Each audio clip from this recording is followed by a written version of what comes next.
வணக்கம் சொந்தங்களே.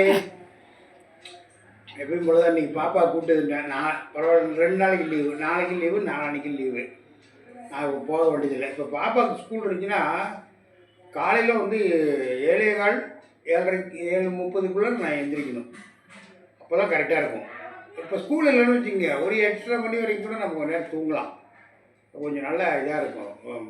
நைட்டில் சில சமயம் தூக்கம் வர மாட்டேங்குதுல்ல, அதனால் சரி அப்போ பாப்பா கூப்பிட்டு வந்து விட்டாச்சு.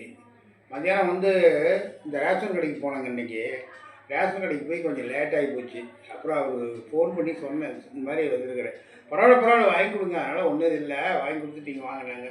அப்புறம் வாங்கி கொடுத்துட்டு தான் அங்கே போனால் மணி 4 பக்கமாக ஆயிடுச்சு. இது பண்ண முடியல, வேலை முடியல, பசி கொஞ்சம் எடுத்துக்கிச்சு. அப்புறம் 4 மணிக்கு மேலே தான் வீட்டுக்கு வந்து கொஞ்சோண்டு சோறு சாப்பிட்டுட்டு பேசிக்கிட்டு இருந்தேன். டீ வை அப்படின்னு சொன்னேன். டீ வச்சுச்சு.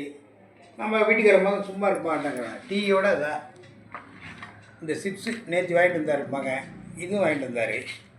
இது ரெண்டும் ஈவினிங் தாங்க ஸ்நாக்ஸு. இந்த நேந்திர சிப்ஸ் யாருக்கு ரொம்ப பிடிக்கும்னு சொல்லுங்கள். எனக்கு இது அவ்வளோ பிடிக்காதுங்க. எனக்கு இந்த மரவள்ளி கிழங்கு சிப்ஸ் தான் எனக்கு ரொம்ப பிடிக்கும். இன்னொரு பொங்கல் டீ, இதுதாங்க அப்பாவுக்கு இன்றைக்கி ஸ்நாக்ஸு. வாங்க ஸ்நாக்ஸ் சாப்பிட்லாம். நாளைக்கு காலையில் பிரேக்ஃபாஸ்ட்டில் உங்களை சந்திக்கிறேன். பாய்.